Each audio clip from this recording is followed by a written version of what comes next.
G'day everyone.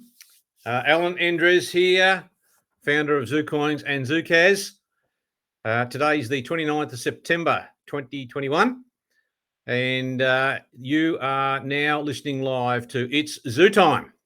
This is the time where my time is your time. We get together, we have a chat and we have different topics. Obviously we look at the updates that we're all excited about with ZuCoins in my episode 11 yesterday, which was touching on asset protection. I'm hoping everybody had a look at that because that's these updates that I'm doing are all about in sequence to give you a bigger picture of what's in my mind and my thinking and conveying that to you guys for the long-term haul of where I see the world and what's going to happen and how to protect your assets, etc. Now, we did indicate yesterday, no change from yesterday. Another 20-odd wallets rolling through. And so far, I'm impressed with some of the people that are working their way through that. And we've given them that opportunity towards the end of next week. And then, fingers crossed, we've got some good numbers and stats as you all get excited and pumped up, ready to rock and roll with when you see the wallets. But thank you to those that are participating and actively giving us the feedback that we need to get this right and what's happening. So I'm very pleased about that. Now, no promises today in terms of time, because today I've highlighted this is probably one of the most important broadcasts that I want to do and on have public record. So if it goes a bit longer, just grab yourself a cup of coffee or a tea. Got mine here, as you can see. Try and have a little sip every now and again. A couple of bickies, because this is the episode episode 12, where I'm going to throw some intrigue and some interest for you to think about. And you can revisit it, obviously, as we put it up in relation to the replays. Just so you're also aware, episode 13 tomorrow is going to be about advertising and marketing. We've had a wonderful team of people and plans over the many 12 months, 13 months or more. We do a lot of testing. We have some interesting theories on our marketing, and that's why we come out of the blocks with a lot of the stuff we do with social media and what's happening there as well. We have been building our own platform with a group out of the United States. And we'll be revealing some secrets about that as we transition from social media and the enjoyment that we have had with that on a couple of platforms. And you will see that in train as well, get an insight as to our thinking. And we have been using some theories going back to 1928. As you know, I'm a bit of a history buff, and we think we are geniuses when in fact we're not. We're just replicating things that have happened in the past. And advertising has been around since the Egyptians, so no great secrets there. Now, the other bit of news is that we've had a big demand for people in our friends in Europe, particularly UK, and I've decided that starting next week on the 4th of October, we will be going live broadcasts at 4 o'clock the afternoon Australian Eastern Standard Time, adjusted for daylight saving, of course, in the future. But 4 o'clock every afternoon, and that gives the teams and the supporter base we have there not having to get up 1 o'clock in the morning, midnight now, just to they want to see the live broadcast. So we'll accommodate that, and you guys can all tune in at 4 or watch the replay. Now, today, as I've said, I've highlighted today. Today is a big one for me, because it brings together the things that I've talked about in my past, the experiences that I've had, which are a very much an integral part of the way I see the future and where we're heading, and the significance of the energy, the money, the personnel, the time, the years, the journey that we have put in as a team here into Split Chain and ZuCoins for the long-term benefits that are well beyond just people out there trying to think about speculating and all the rest of it. And as you know, when I talk about the way I see values in things and assets, and whether it's the crypto space or not, it's just my personal opinions. There's no big deal. You can take it or leave it. That's why these broadcasts were designed to give you an insight as to how we model these things out and support that modeling with independent third-party reviews across the board, which is what I alluded to in the Easy Bonds update and others that I've had as well. So today is episode 12. Today is about crypto versus the central bank digital currencies. Now, the central bank digital currencies. This is going to be an amazing rollout that's going to affect literally everybody on the planet in ways that we may not comprehend or understand, but I'm going to share some of my wisdoms on that.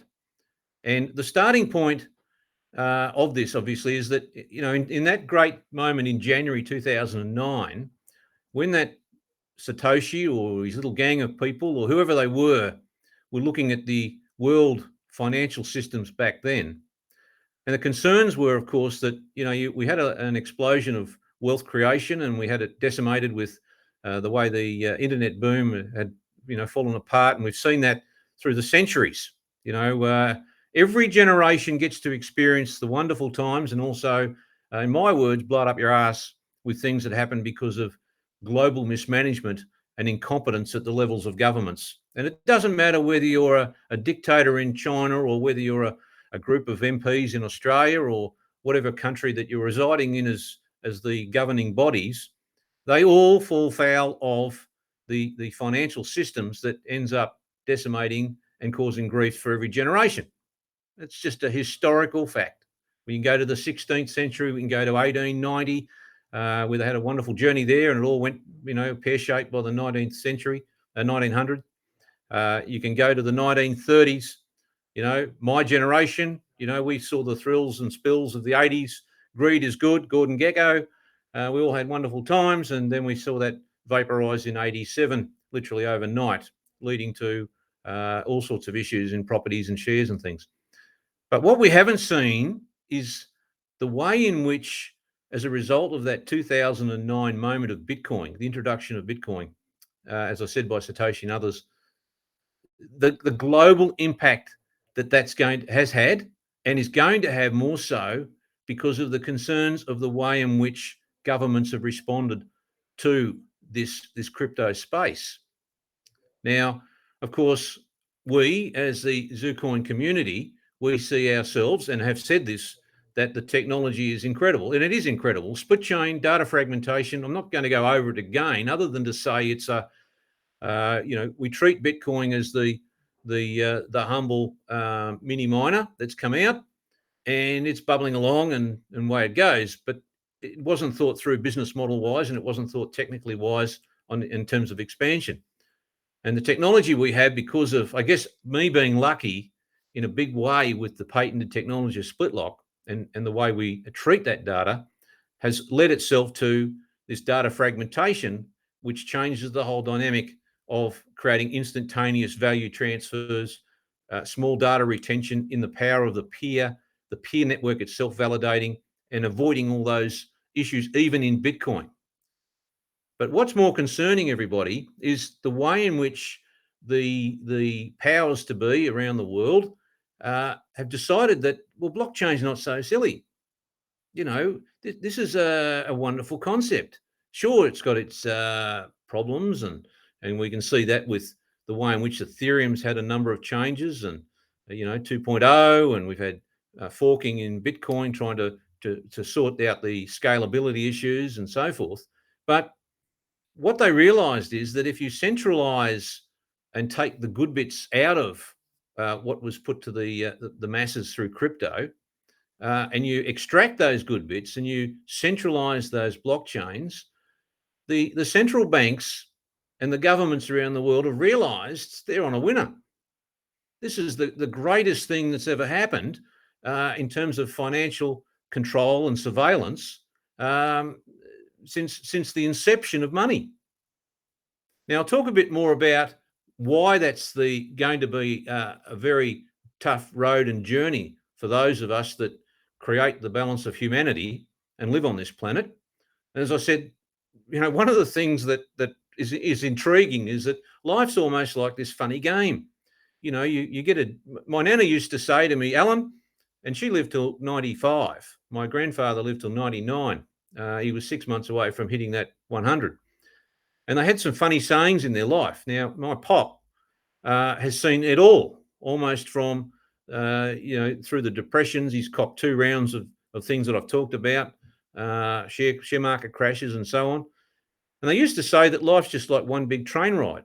And the reality is, it depends on what station you end up getting off.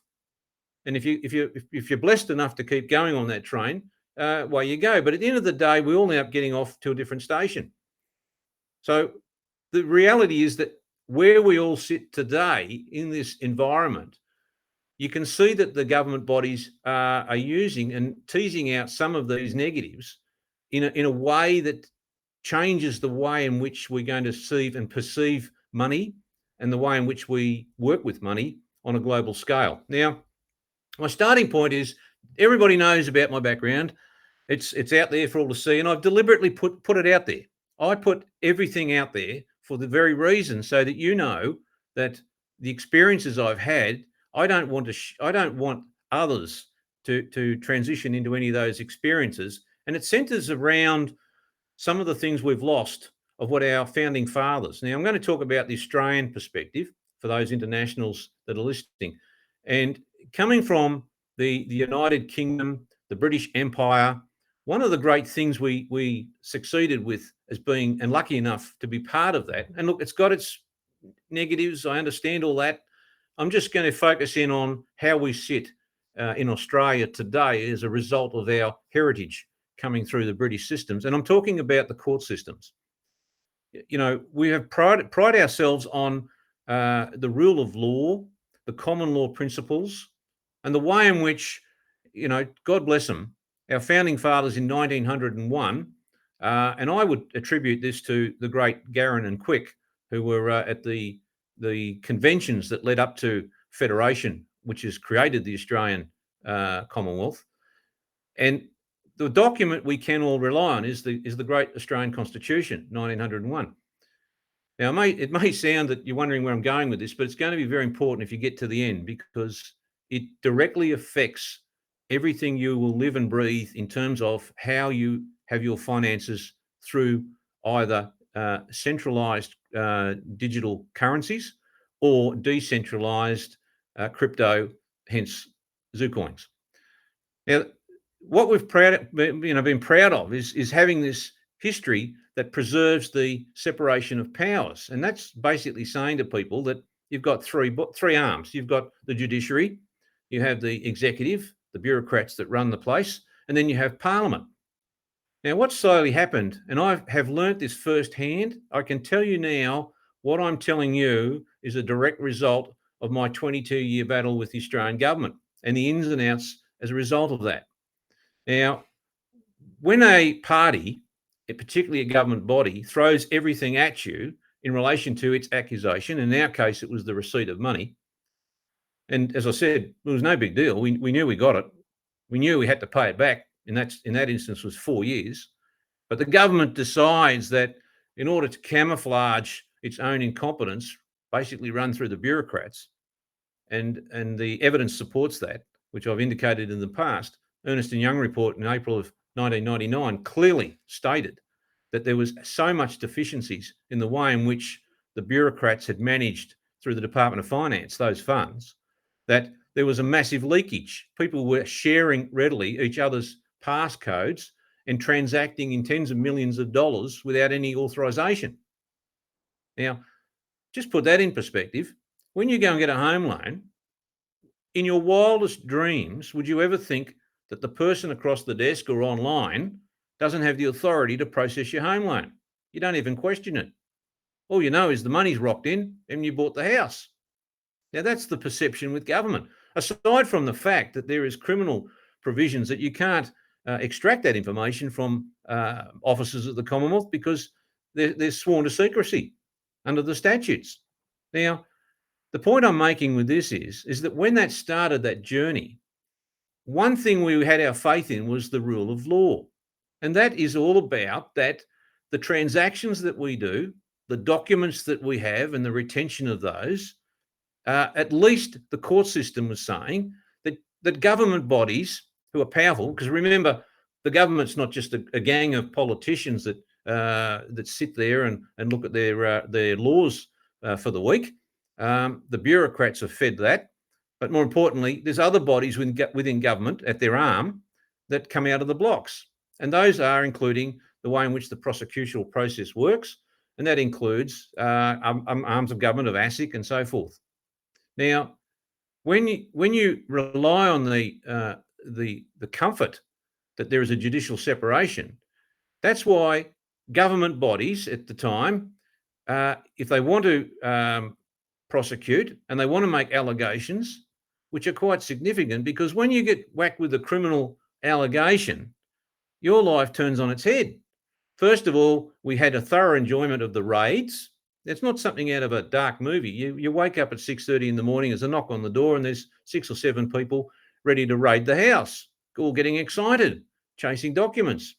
Now, at least at that part of that process, whilst they're looking for those documents, they do have gone to the court to get the appropriate warrants in order to access your premises and get those material. And there are ways in the law that the courts can sit back as adjudicators and say, yes or no, this won't be admissible in court at a future date. But there is a court process, that there is the presumption of innocence. Now, when you take that to the next step and you look at the processes in the courts, it all gets a bit blurry, because what's happened is that separation of powers is starting to have some grey areas, because the old tail's wagging the dog. The executive arm of government is actually dictating the terms upon which the politicians are making things happen in legislation. Now, just think about Parliament.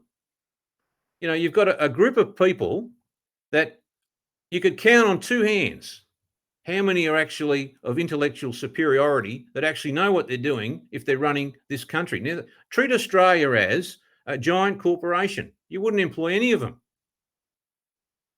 I mean, they wouldn't have a job. And if the rules were in place, there'd be more accountability in relation to the way they're running the country and the money and management of that money. Now, if any of those politicians who get elected through Wheatie packets, I mean, it's all a popular vote. So you wake up one morning and you want to be a politician. You know, if you get the most votes, well, me, woof, you're in. I'm a Liberal, I'm a Labor, I'm a Green, I'm a Democrat. Doesn't matter. They all sit in Parliament. Now, if you could tell me that the legislation that's been processed on all levels, whether it's the Surveillance Acts, whether it's the Tax Act, whether it's ASIC, these are seriously complicated pieces of legislation. And I know, because I've had the best QCs in the past, eminent QCs. I've had the best legal teams and firms, and even they get it wrong, because they don't follow through what's the intent of the legislation. And the legislation's so complicated, it's extraordinary. Now, if you could tell me the politicians have actually read all of the legislations and the effects that the legislation have, I'd be absolutely gobsmacked, because they don't have the intelligence to read 3 volumes of changes to the Tax Act. And I've seen it.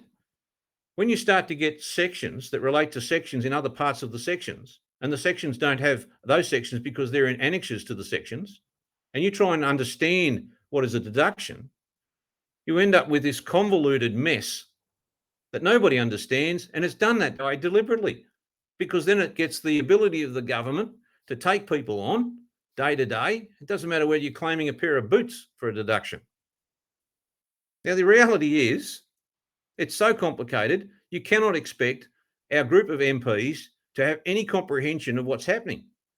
And slowly but surely, things are happening on the excuses and pretexts of these illegality, which is there, and we need to preserve them, protected from that. That's quite right, but not at the price and the cost of where we sit in our day-to-day lives, just trundling along, sitting on that train, not sure when we're going to get off at the next station, because it's going to happen. We're all going to end up dead at some stage, and trying to work our ways through the day-to-day lives and torture of what these politicians put in place, so-called, for the benefit of us.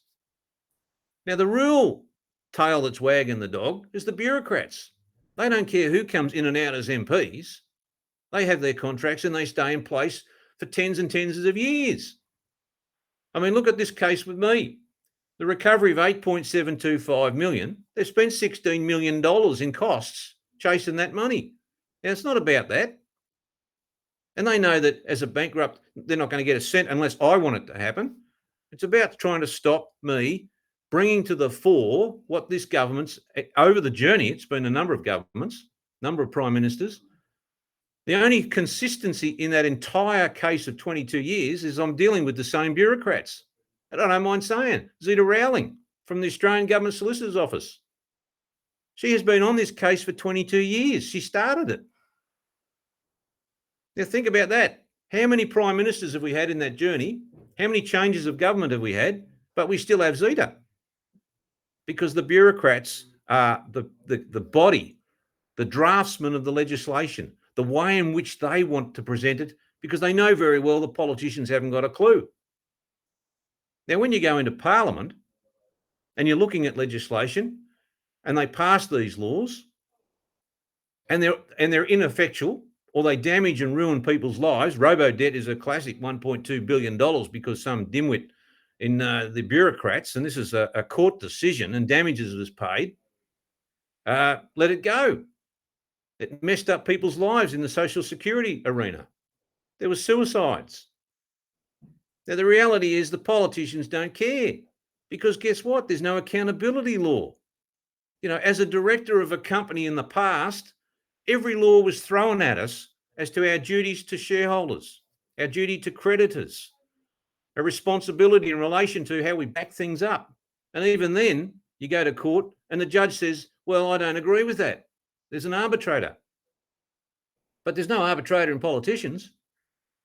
As I said, you can go back through the history of governments and the money that they have lost through stupidity, through incompetence is extraordinary. And it's your money. And then they worry about, we've got no tax. We've got to tax you. We're going to introduce new laws that nobody understands. There's 37 volumes of the Tax Act. How in the hell do you claim depreciation, amortization? What does that mean? You know, transfer pricing, foreign controlled entities, blah, blah, blah. So that they collect the funds, the bureaucrats work out the way they see it. They lose it, they don't care. Politicians leave, they got their super and away they walk. Now, where we find ourselves is that suddenly, the politicians have realised that the internet may not have been such a bad thing. Now, they've got laws on the big fintechs, the Googles, and, you know, the ACCC comes out and whacks them around the ears here and there because of the way they're monopolising data and, you know, Microsoft, and you've got all of the big guns there that Twitter and all these aggregators of data. Now, for the last 20 years, they've had a wonderful journey because what they can do is they know that the data is aggregated. They know the metadata. They know the tracing. They know that, you know, these companies are using the data on the pretext of advertising, which they do. Everything you do from the moment you wake up to the moment you're dead is all stored and it's all there. There's no privacy. And guess what? They changed the laws that, wow, we need some extra surveillance. So we are now going to access that data and we don't need warrants. We've just removed the judiciary arm, the arbitrator, the protector as per what this great country was built on, the foundation stones of the 1901 Constitution, is gone. Just come in and take it. Now, I'm not suggesting for a moment that, you know, you let anybody get away with anything, either as a crook or a terrorist or anything like that. That is a priority of what the Constitution outlines, the role in which federal government must play for the benefit of us as the participants in that Commonwealth. Everything's for us. These people represent us. They were elected to represent us, but they're not doing their job. They're letting the bureaucrats who don't represent us create these environments and this legislation.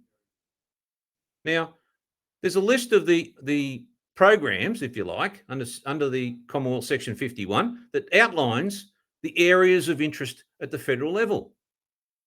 And the Constitution itself, if you read the material from 1890, from Garran and Quick, they put a proviso in there, which is Section 75, that said if these blokes misbehave and you've got a problem with a Commonwealth officer or the Commonwealth itself, you have as a right to get into the High Court before the 7 judiciary officers to bring your complaint.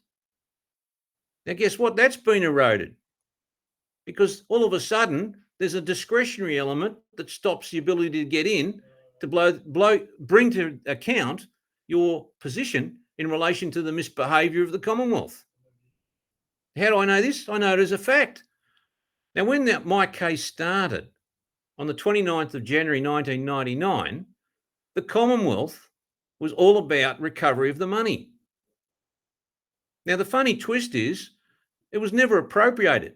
And by that I mean it was never approved under Section 83 of the Constitution. That is, this was a slush fund. The Business Services Trust Fund was money that government wants to avoid putting to Parliament to approve. They generalise things and they put it to one side and then they use it for other purposes later on. And they've done it in the recent budget. $9 billion is in a fund for future problems. Well, that's not appropriation. Appropriation is you go to the Parliament, you explain what you want to spend, and you tick it off so you know what you're doing. That's what company directors do. They go to jail if they don't follow those processes, but not the old politician. No way. He can just do what he likes. And even then when he goes to court and the High Court says, well, you're a bit naughty, you breached Section 83, and there's been a couple of cases on that. Williams' case is one. The church cases where they spent money, didn't have appropriation, the court said it's illegal and void.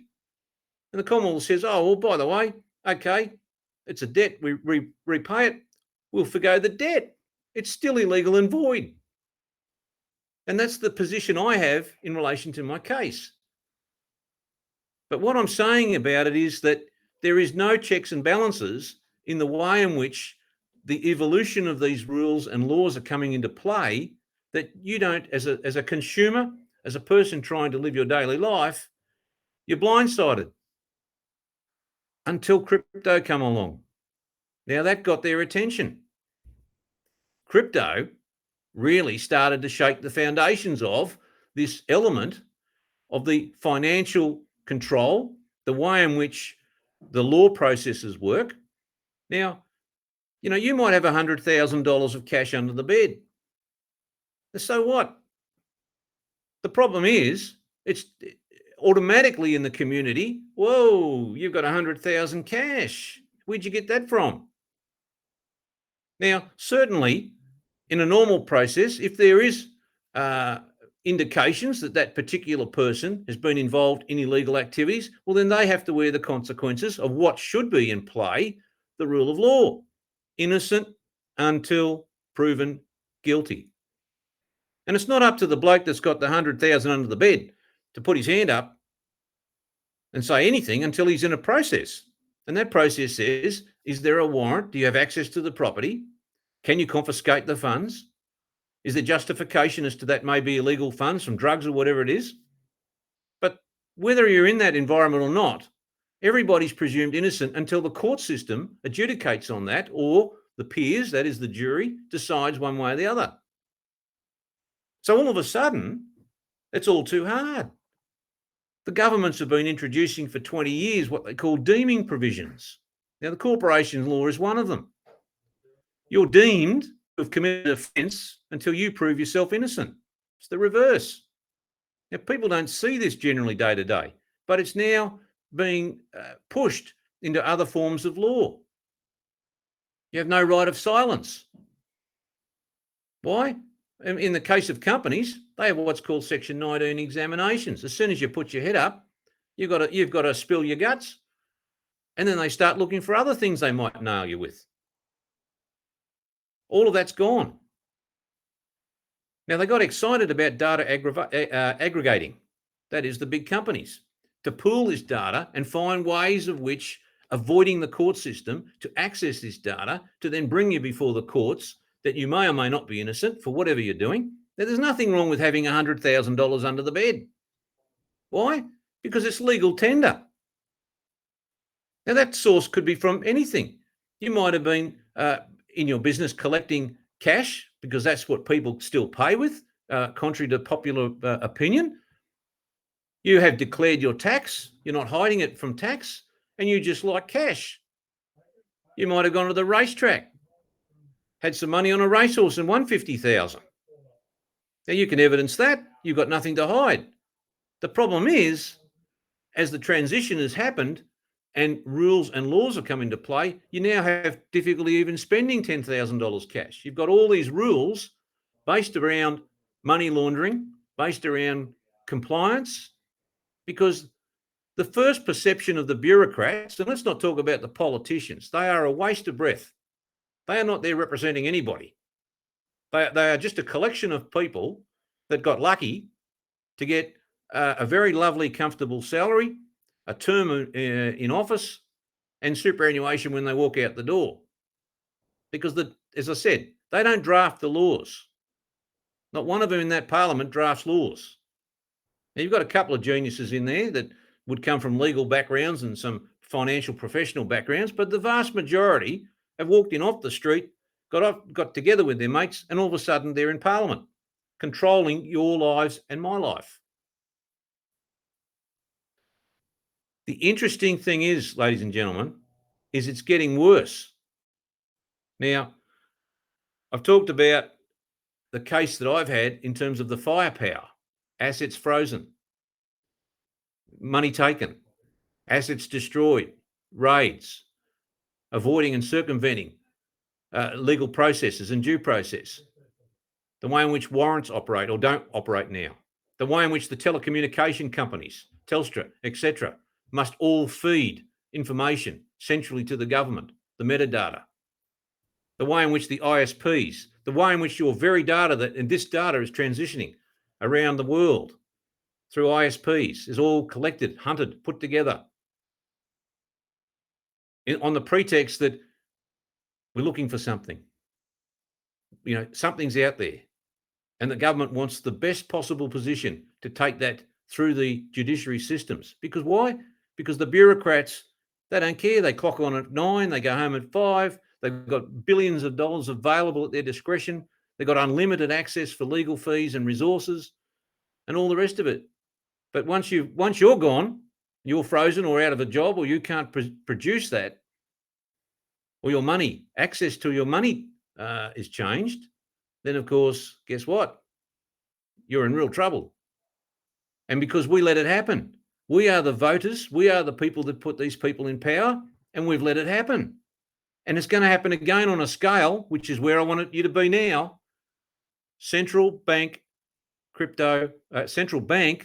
digital currencies, rather. Central bank digital currencies. Now, why are they excited about that? And are they excited? Well, let me tell you, they are. They are extremely excited. The thing you have to remember with the difference is that the crypto space, whether you're into Bitcoin or whether you're into Ethereum, is that it still has and built on the premise that it's outside the system. Now, that doesn't mean to say you're running around and you're dealing drugs and all the rest of the hoo-ha that goes on, because they're still collecting people that have those crypto assets and bringing them to trial. If you're a hacker, if you've been on Silk Road, for example, if you're doing all sorts of naughty things, at some stage that'll catch up, and the processes of law have allowed the authorities to achieve those outcomes. But what it does do, it takes away a layer of that oversight of what you, as an innocent person contributing to society, doesn't want your privacy and your transactions to be laid bare without an oversight of a judicial system that says yes or no, someone in government can access that information. Now, the latest stats, ladies and gentlemen, which is extraordinary, that if crypto was so bad, why is it that the central bank digital currencies is an extraordinary rate of pace in terms of what they want to achieve and roll it out, instead of having the old fiat currencies that you're used to with cash, etc., around the world? Now, as a consumer, you love it. You love the digital currencies because you think it's a wonderful thing. Who wants to literally be carrying around money in your pocket? You've got your phone, you tap and go, and you have taken the convenience of that on the offset problem of your privacy as a result of that convenience, which a lot of people don't see what's coming, and it's coming big time. If it continues down the road of having wombat politicians that elected on Weedy Packet beauty products versus the bureaucrats driving the way in which the legislation is built and drafted versus the inability and accessibility to the court system, A, because of money, B, because you just can't get in the place. Now, look at the stats in relation to the central banks around the world that are excited about blockchain. And there's one key element as to why they're excited, and it's going to happen big time. Now, there's 81 countries, which represents 90% of global GDP. 81 countries representing 90% of global GDP that are now in thick research and exploring to have their own central bank digital currencies. If you think this is just on the beginnings, they're well and truly into creating these digital central bank currencies. Now, China, of course, is the leading light of that, and it's got real compelling reasons as to why they want a digital currency centrally controlled. Now, let's get the perspective of that right. Well, before I get to that, we've got 5 countries have already launched these digital currencies, 5 already. And 14 other countries, including Sweden and South Korea, are in pilot program stages. So this is going to be a foregone conclusion. The central banks, through the governing global bodies, the International Monetary Fund, and you have the OECD, you're beating its chest about how good this is going to be. And there are great reasons for having a central currency. Don't get me wrong. On the face, it's like any legislation that's put before Parliament. There are some great reasons why we have these laws, strong laws for terrorism, surveillance, etc. But they're not balanced between how that affects the innocent day-to-day people that must work their way around through those laws. Now, some of the benefits. Let's just have a look at some of the benefits. And let me just make the point again. A central bank digital currency is exactly what that means. That is, they've taken the good sources and juices out of Bitcoin, the blockchain. They realize they can control every single transactional piece of data through that central control and know exactly what's happening from start to finish through every single person in the population. Whereas the world of crypto has been pushing to the other side, saying it's decentralized. But there's less and less crypto that is being truly decentralized. They're starting to get themselves hamstrung because of the inefficiencies of a decentralized blockchain, which talks about your double spend and the way in which it's validated and miners and scalability. Those issues have brought closer the concept of where we were at in 2009 with Satoshi versus the concept of central bank digital currencies. So you want, on one hand, as much of the decentralization as possible because of the effects that's going to happen with currencies around the world being centralized and controlled. Now, there's advantages. There's technical efficiencies, the way in which the processes work. Obviously, the governments don't need to be churning out truckloads of printing of money or burning money, as whatever it is that they're doing. Quantitative easing in the American case, even in Australia here, is just flooding the market with money, and it's all about monetary policy and the way in which they can, look at the interest rate factors and the value of the coming back to my old formula, MV equals PT, and trying to not end up imploding the value of those currencies, because we've seen it happen in the past. And I've talked about that before. Who wants to live in Zimbabwe when you had $1 billion note? That's just the way in which they lose control through those processes. Now, it does prevent illicit activity, because as I've just indicated, whether you are or are not innocent, it doesn't matter. Everybody's in the same boat because the transaction records allow accessibility to the law enforcement bodies and etc. without the need or the problems of saying we need to go to a court and have a judge decide whether this is right or wrong or whether it should be turfed out in the first instance. Now, how do I know that? I mean, if I didn't have the sensibility of a Supreme Court judge who was clearly understanding of defendants in a criminal process, and that's Chief Justice Higgins, my life would have taken a turn based on what you see a lot of the time, many a time, is innocent people in jail. Now, he turfed it out without even going to jury. It was just nonsense. The Commonwealth's claim on criminal conspiracy was nonsense. It was garbage. There was no connection between us and their own contractor. You know, the problem was within government. And the same with any secret commissions. It was turfed out. But that's not where we're heading, because the legislation that's coming through parliaments is removing that classic hundreds and hundreds of years old saying that you're innocent until proven guilty. It's not the case now. And if they collect the data and they collect the information and they don't need the court to look at it, well, then, of course, there's streets ahead because you're absolutely in a zero position of defending yourself. And they bundle it all together. Now, proof of transaction, that's a positive. Yes, it does prove the transaction. Of course it does. You know, so does your bank account. So if you've got some transactions, and this is the interesting thing,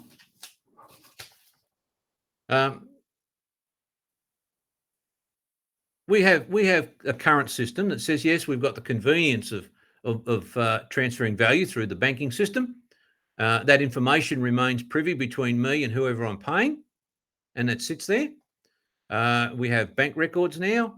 Now, already, legislation's been changed that the tax office, because it's really keen and eager to beef up the deficiencies in money that they have readily available. I mean, in Australia, we've now got $1 trillion debt, and somehow we've got to run around like headless chooks to work out where more money's coming from to fund the unaccountability and the stupidity of the parliamentarians, the way in which they spent that hard-earned money.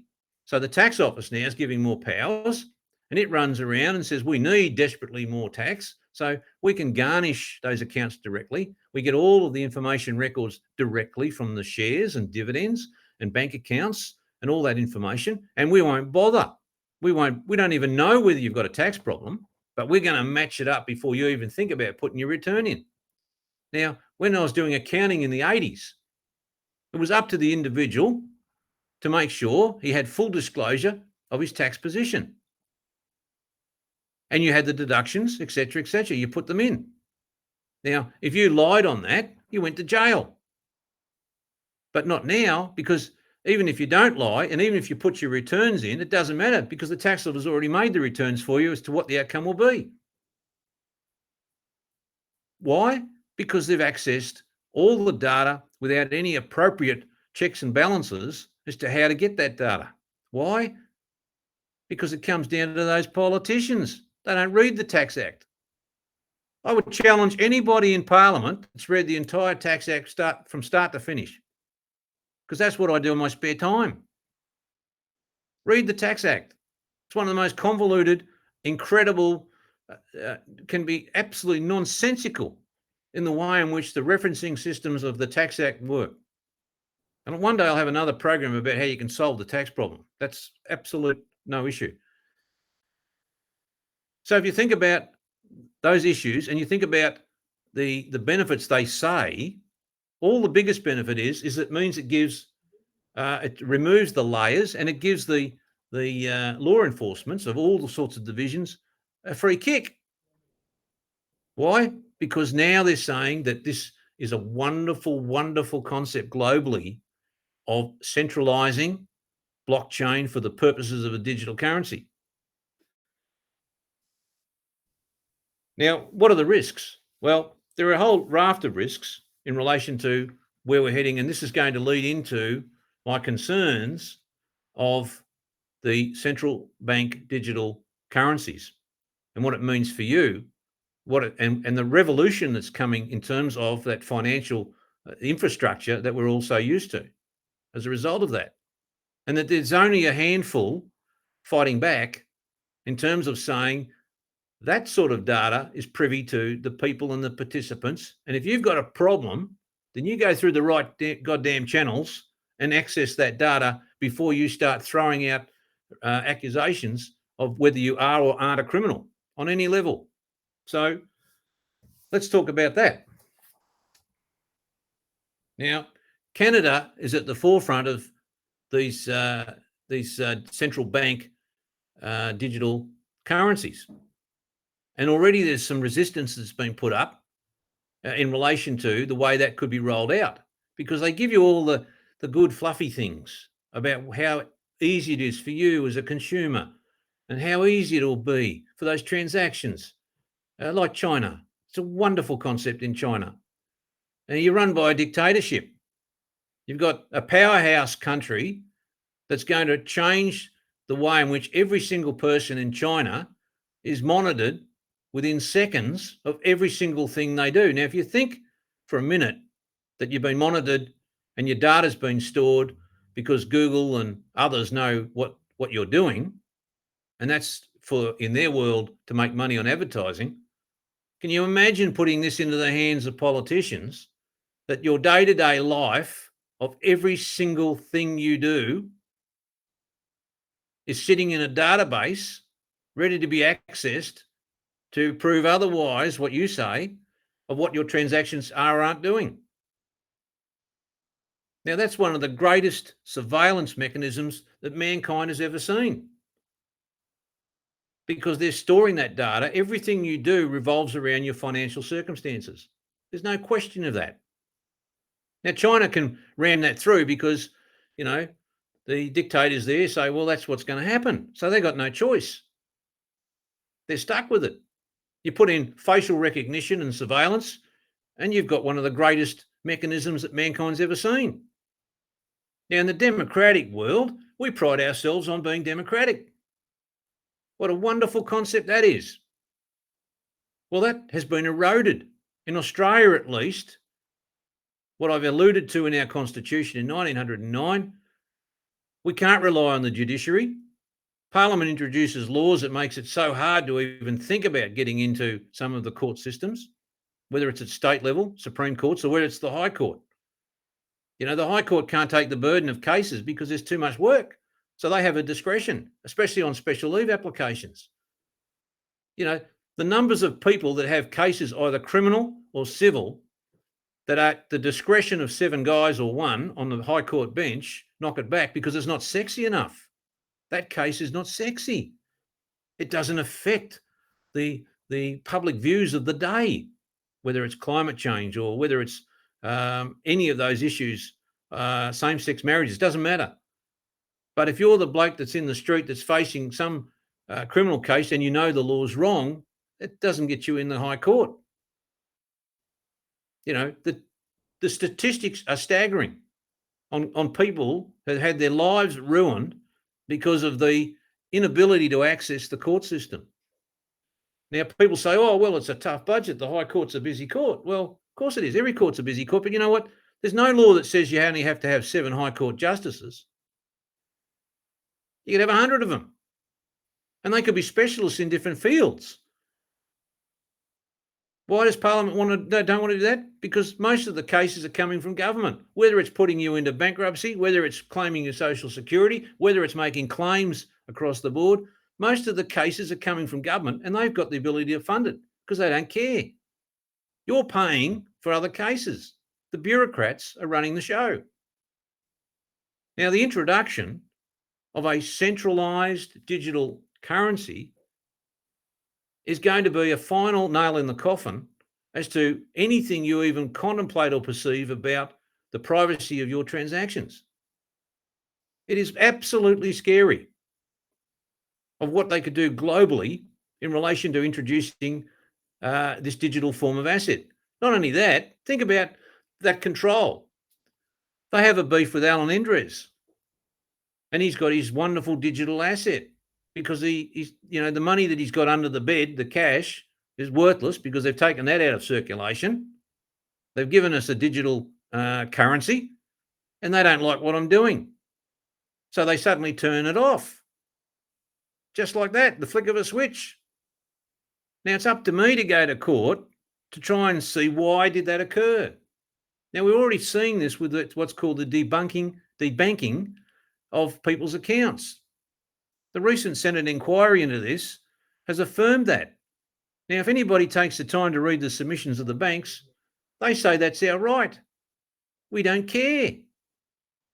We've got the discretion. If you want a bank account with one of the major banks, then you put up with it. If we don't like you, we don't like your business, your model, or what you're doing, or what we think you're doing, we'll just turn it off. Now we're talking about turning it off at a government level. How do you think you're going to be able to access money, even in the wildest of your thoughts, to defend yourself if you haven't got the money that's turned back on? And that's the downside with digital currencies. The monitoring's one thing, turning it off's another. There was a saying made that if you look back in history, that at least if your conscience is that you have earned your money, your cash, and that's residing with you, whether it's in your back wallet and you're comfortable with that, and you have a plausible reason as to how you got that cash, innocently got it. You owned your car and someone else had the cash and you did the transfer and you got paid $5,000 in cash for the car. Well, that's nothing illegal about that or retention of that money. But it's been made, and the perception is that there's something naughty going on. Now, there are a lot of naughty people, but that's the role of the law enforcement. It's their job to prove them guilty, not the other way around. So if you look at that cash, we had the comfort of cash. We had the ability to say, at least I've got something to fall back on and use that cash in dire situations, under dire circumstances. I never had that luxury when they froze our assets. It's the most frightening prospect that you wake up in the morning and everything's frozen. Literally. You lose your assets, that's one thing. And the wife says, have we got grocery money this week? And you say, I can't, we've got $2 million in the bank. We can't access it because it's frozen, because it's up to the court to decide will they or won't they release that money. And the next thing is you got no money for a lawyer. So unless you've got a very strong network of friends, ilk-minded, that want to support you, and let me tell you, it doesn't take much for the friends to drop off. It becomes a very elite group of people around you in your circle. Now, this is next stage. The way in which they're progressing at a rapid rate for central bank digital currencies is something that you need to think about and be concerned about, because you're not going to have cash to fall back on. Nothing whatsoever. But there is a solution, and that is whether it's split chain or whether it's ZuCoins or whether it's another product, those people that have been genius enough to create these wonderful concepts of decentralization, of transfer of value, that's all it is, that puts it back into the hands of the peers, that's a powerful tool to restore some balance. Now, I don't care whether it's Bitcoin or Ethereum or what it is. Any of those particular products that are built on the blockchain, all we're saying is they need to find now, quickly, solutions that bring that back into play. Because as you've seen in China, what do with Bitcoin? They turn the miners off. There's no power. You pull the plug, gone. Then they say the citizens who are concerned about their own yuan digital currency, who have been playing in that crypto space, suddenly they can't access on-ramps or off-ramps to sell the stuff. It sits there in illegal exchanges. Now, it's one thing to introduce laws that says, yes, you need to make sure that you know and identify participants in those industries. And that's why we're up front and center with ZuCoins. Everybody has a phone. It's up to the telcos to do their due diligence to make sure they know who has a phone. Unlike some of the enjoyable wallies we deal with these social media platforms, if the governments want to clamp down on following people, well, there's your first portal. Telegram's a classic. It's one of the great enjoyments of my life at the moment because you've got anonymous people and away you go. So the solution in the short term is to follow through with where we're at, which is why I brought this to our attention on what's coming and the impact it's going to have financially if you don't have a solution in relation to what is being put on the table with central bank currencies, digital currencies. And hence, all of those matters that I've talked about in the episodes as to bringing that back into the hands of the peers, bringing the wallet back into the hands of the peers in the processing, and letting the world unleash other products and disengaging that, we started it, but it doesn't necessarily mean that there's no point ringing support once we release the wallets. It's all there. You're on your own, as I've said. That is a massive leveler in the financial world that we see, because you could have your transactions which you validated through the phone. We know that. Law enforcement can know that. And of course, if they want access to the transactional data, then of course go to the court processes and get the warrants, etc., for access to that data. Don't expect it to feed its way through the telcos or other surveillance mechanisms or a central currency, because the decentralized in that environment won't happen. It's fragmented data that's retained by the peer of their own data, and how you handle that. Now, I just wanted to make sure that we were clear on that, because if you look at those product lines, which I've reinforced in those episodes, and you look at the way in which you want mass adoption, you look at the demographics that you talk about, the unbanked masses, everybody's got a phone basically around the world, then it comes back to the excitement we see of where ZuCoins can be as it's hunting down, the illustrious leader in terms of Bitcoin. Through all its faults, it's still an alternative for ZuCoins, which is that MV equals PT that I keep reinforcing. Transaction volume, usage around the world, and a compelling reason to bring that into play, because you may very well find that goods and services directly between peers are exchanged through that network, where we exchange fractions of ZuCoins amongst each other in return for whatever goods and services that may be, rather than being turned off through these centralized digital currencies that's not far away. As I said, China's already there. So, ladies and gentlemen, we've come to my 1 hour of discussing that hot topic today. Think about it. As I said, I've been through it. I know it, the consequences. I know the way in which Parliament operates and the bureaucrats, and we're in for some pretty rough rides, which is where we're at with the ZuCoins. Now, I don't need to provide another update today because I provided yesterday if they listened. So no point sending emails through on updates, and no point sending updates on social media channels, because you get the updates from me. That's the whole purpose of these live sessions. So the latest is, and which I said earlier in the show, was that there's been another 20 odd wallets out, and people are working their way through that, and we'll see the outcome of those by the end of next week. So that's where it's up to. That's as hot off the press, and that's how it is. So no point asking any more on that, because we have given the opportunity to those people with the wallets and what's happening there, which is great news, and you'll get them soon enough as we release them into the marketplace.